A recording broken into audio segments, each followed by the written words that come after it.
Eh bien bonjour à tous, bienvenue en Corrèze et à Tulle plus précisément.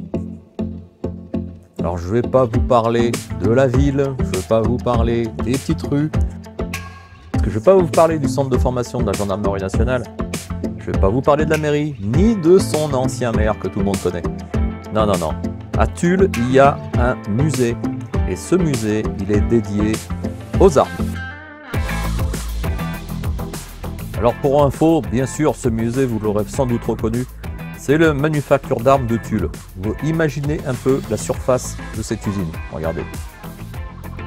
Construite à partir de 1690, ça s'est développé énormément. Et à partir de 14, 18, 39, 45, il y avait à peu près 5000 ouvriers qui habitaient directement sur place, puisqu'ils avaient même construit une église pour les accueillir pour la messe. Maintenant, direction le musée. Au deuxième étage se trouve la petite collection qui commence bien sûr chronologiquement par les armes anciennes à silex, à poudre noire, suivi bien sûr de la période Napoléon III, où dans la même vitrine on va trouver aussi des armes qui ont servi dans un autre pays, à savoir les États-Unis, puisqu'on va retrouver des armes de la conquête de l'Ouest. Donc il y a du Spencer, il y a de la Winchester 94, des Colt, des Remington, pas mal d'armes de poing, et toutes en parfait état.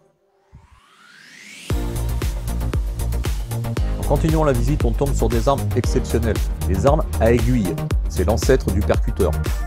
Et on va tomber dans une vitrine où toutes les armes françaises sortant à la fois de Tulle, de Châtellerault et d'ailleurs seront présentées assez majoritairement dans cette vitrine-là. Donc on va retrouver les ancêtres des Lebel, les ancêtres des Chassepots, les ancêtres des Châtellerault. Et voilà, c'est assez bien représentatif de ce qui se faisait avant 14-18 et pendant 14-18.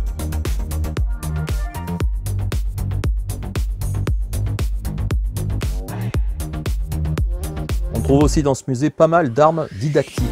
Alors là, pour l'instant, c'est un Berthier, mais plus tard, vous verrez qu'il y a aussi des armes comme la MAT 49 ou des armes de poing.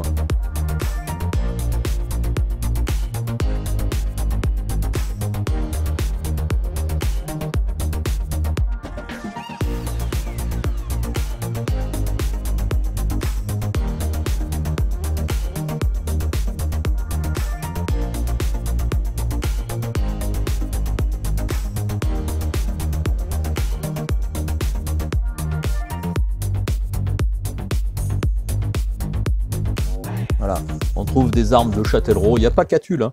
Voilà le fameux Chauchat, typique des poilus de la Première Guerre mondiale, bien sûr. Bien sûr, on trouve les armes de la même période, US, l'US 17. Des armes suisses, comme le Vertelli.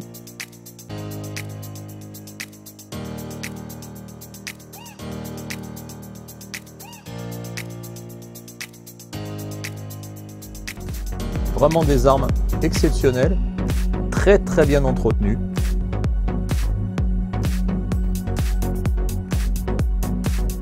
Et bien sûr les incontournables armes allemandes, le Gewehr 98 dans son jus.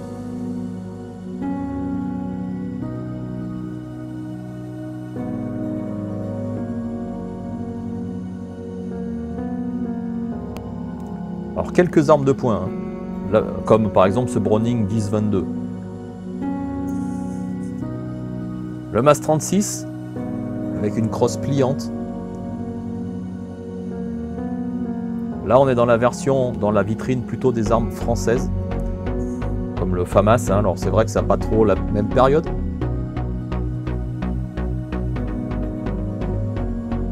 Alors désolé pour les images, filmées à travers la glace, là il y a des reflets, voilà, c'est un peu dommage.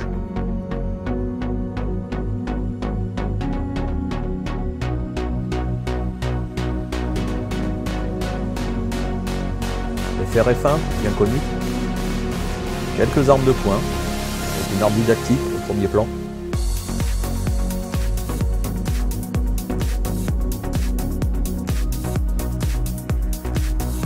Alors pour ceux qui ne connaissent pas, c'est un MAS 49-56. Et celui-là, il a une particularité. c'est d'avoir, et vous allez le voir dans la prochaine image, regardez bien dans le cercle, le numéro.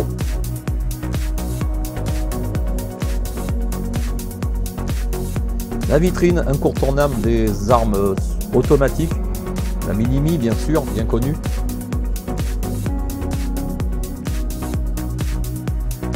Ça là on pourrait considérer que c'est mon chouchou, c'est un Bren en calibre 303 British.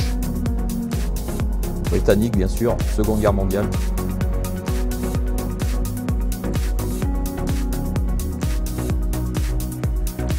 Des armes totalement inconnues pour ma part, qui côtoient des armes, vous allez voir en dessous, bien plus connues, hein, qu'on voit souvent au cinéma.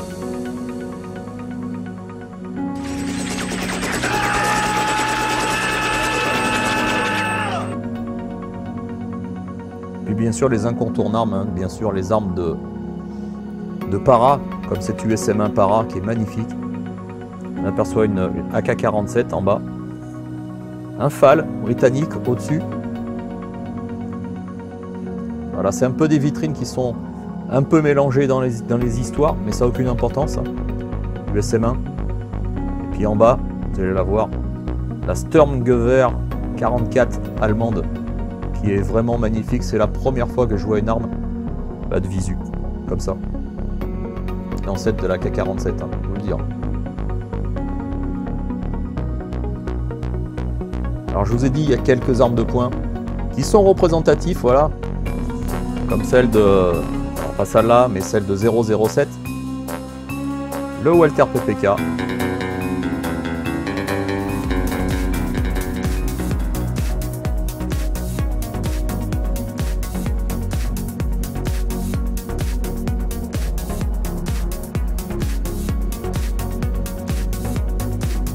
Le prototype de la MAT 49.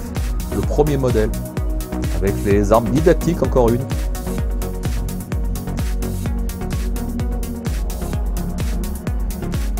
Là, on est dans la vitrine des armes automatiques. Voilà, avec la Thompson.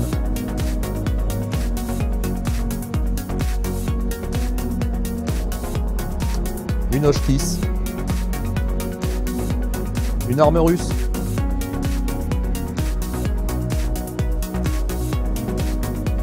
Les armes italiennes, Beretta. On marque une Thompson juste sur la droite. Et puis bien sûr, la plus connue de toutes, j'imagine, la MP40 allemande.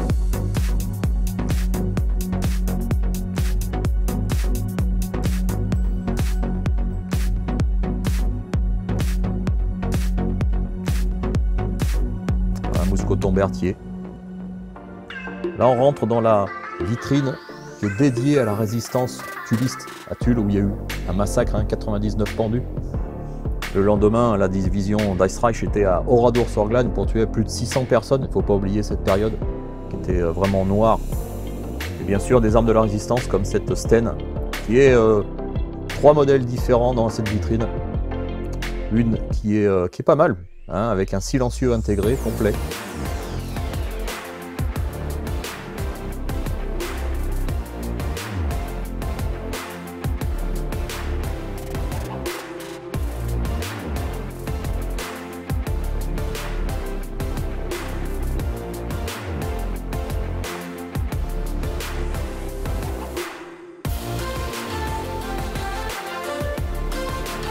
Encore une Sten.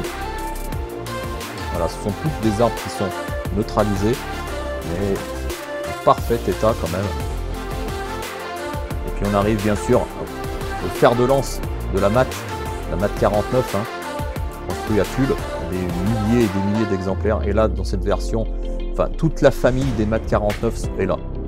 Toute la famille. Voilà, avec encore une arme didactique qu'on aperçoit en haut.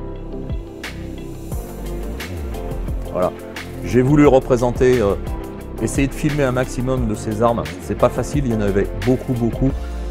Pour réduire la vidéo à 10 minutes, j'ai dû couper beaucoup d'armes de vidéos.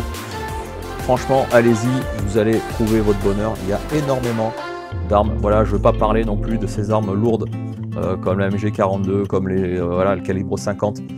Faut pas oublier que Tulle, c'était une ville, une usine où est encore fabriqué des tubes. Et quand on regarde ce détail de tubes de 30 mm, c'est absolument magnifique. Voilà.